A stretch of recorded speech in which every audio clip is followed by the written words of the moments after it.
Bienvenidos a Matayudas, su canal dedicado a resolver ejercicios tanto de matemática, física y geometría.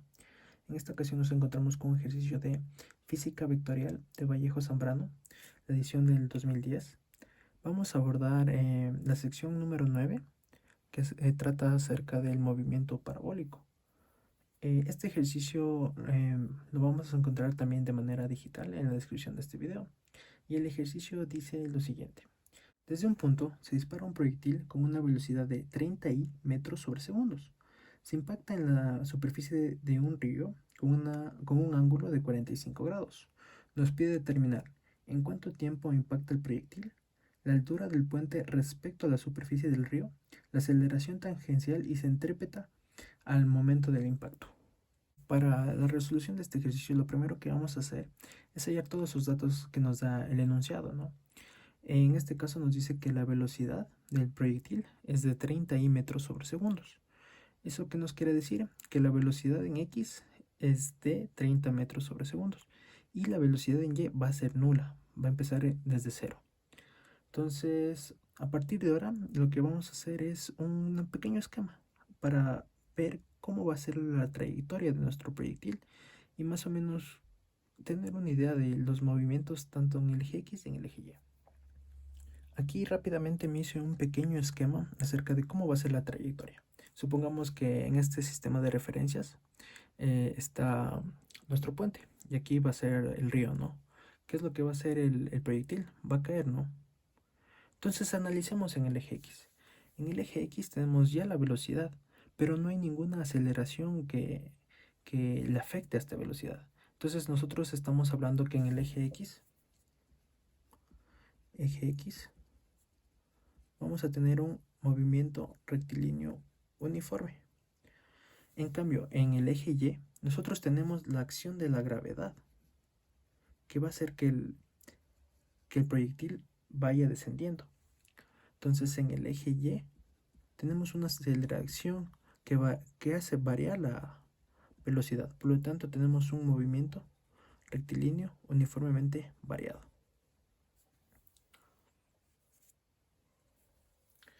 En el diagrama, este pequeño diagrama que realicé, la flecha verde representa la velocidad. Entonces la velocidad inicial, como nos dice el dato, empieza solo horizontalmente. ¿Por qué? Porque solo tiene esa componente en X. En cambio, cuando ya topa la superficie del agua, ya forma un ángulo de 45 grados. Y por lo tanto va a tener una componente en Y y una componente en X. Van a existir dos velocidades, la velocidad en X y la velocidad en Y. Va a existir dos componentes de la velocidad. Y si nos damos cuenta, todo el trayecto va a ser de esta manera. La velocidad va a permanecer constante porque es un MRU en el eje X. Pero en el eje Y, la flechita tenemos que empieza siendo pequeña y va creciendo al pasar del tiempo hasta que llega a ser más grande, ¿no? Ahora bien, para tener bien la idea acerca de la aceleración tangencial y la aceleración centrípeta, nosotros tenemos que analizar qué aceleración está actuando aquí, que es la de la gravedad. Esta aceleración está dirigida hacia el centro de la Tierra y en este eje de referencias está dirigida hacia abajo, como está indicado aquí.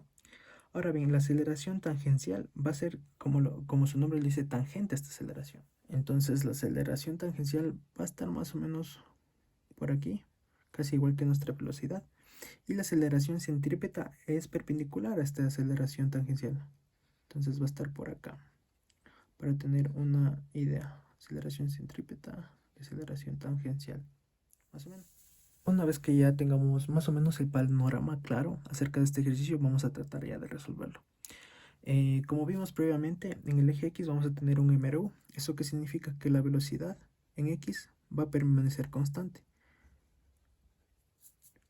O sea, que no va a cambiar en ninguna parte del tiempo, ¿no? Es así que en el punto que ya toca el proyectil en la superficie del agua, la velocidad en X va a ser igual a la velocidad por el coseno de 45 grados. Esto lo podemos ver en este pequeño triangulito de aquí. Tenemos que el coseno de 45 grados es cateto adyacente, que es la velocidad en x, sobre la hipotenusa, que es la velocidad. En este caso es la velocidad final. La vamos a llamar porque es justo el último punto que nos interesa. Ahora muy bien, si analizamos la velocidad en y, en el mismo punto, la velocidad en y va a ser igual a la velocidad final por el seno de 45. ¿Por qué? Por el mismo triángulo, ¿no? Podemos utilizar este triángulo o el triángulo de acá, es lo mismo, ¿no? Por el ángulo de 45 grados. Pero por trigonometría sabemos que el coseno de 45 grados es igual a seno de 45 grados, que es igual raíz de 2 sobre 2. Entonces, bien, hemos hallado que la velocidad final en y es igual a 30 metros sobre segundos. Pero esta velocidad, como está para abajo, y si tomamos que a la derecha es positivo y hacia arriba es positivo, vamos a tener que esta velocidad final es negativa. Entonces tenemos otro dato. Entonces, ¿qué tenemos de conocimiento hasta ahora? Tenemos de conocimiento de la velocidad inicial, tenemos la velocidad final, tenemos también la aceleración, que es la gravedad. Entonces, con estos datos vamos a guiarnos y tratar de hallar el tiempo.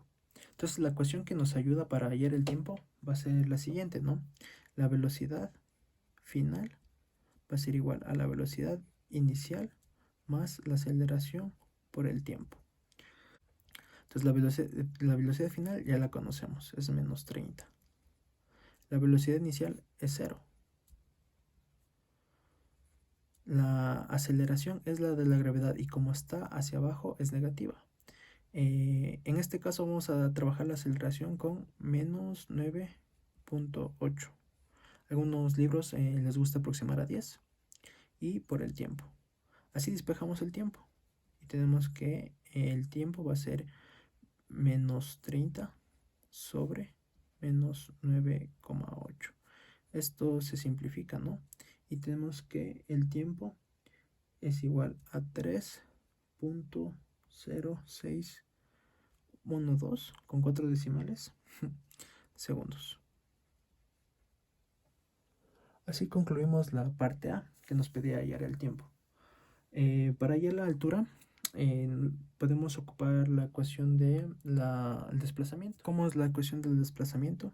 Es posición final igual a posición inicial más velocidad inicial con el tiempo más un medio de la aceleración por tiempo al cuadrado.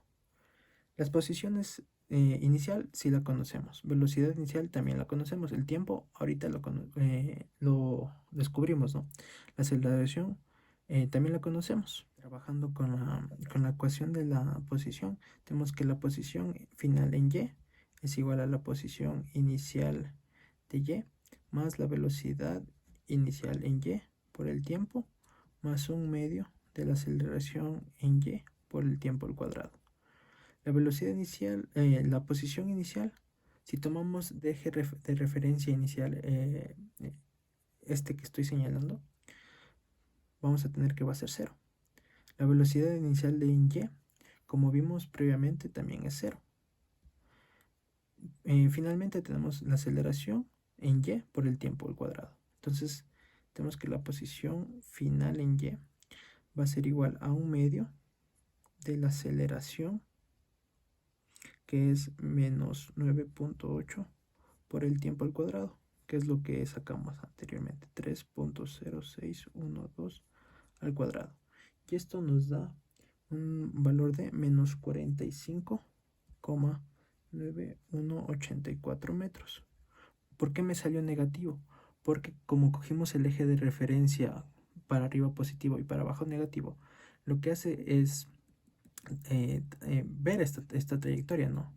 Y vemos que estamos yendo para abajo. Entonces, por eso toma el valor negativo. Finalmente tenemos que la aceleración tangencial es igual a la aceleración por el vector unitario de la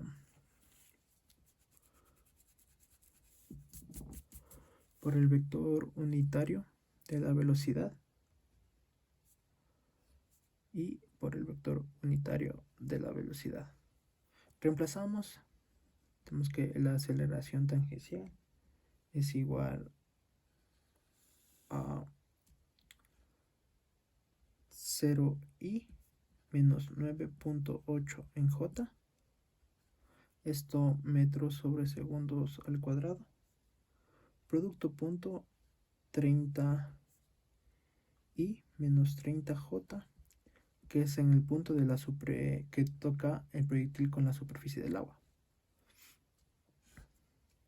Todo esto sobre el módulo de este vector, que es la raíz cuadrada de 30 al cuadrado más 30 al cuadrado.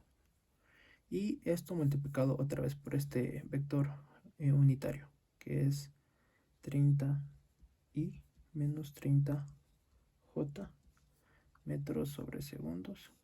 Todo esto sobre raíz de 30 al cuadrado más 30 al cuadrado.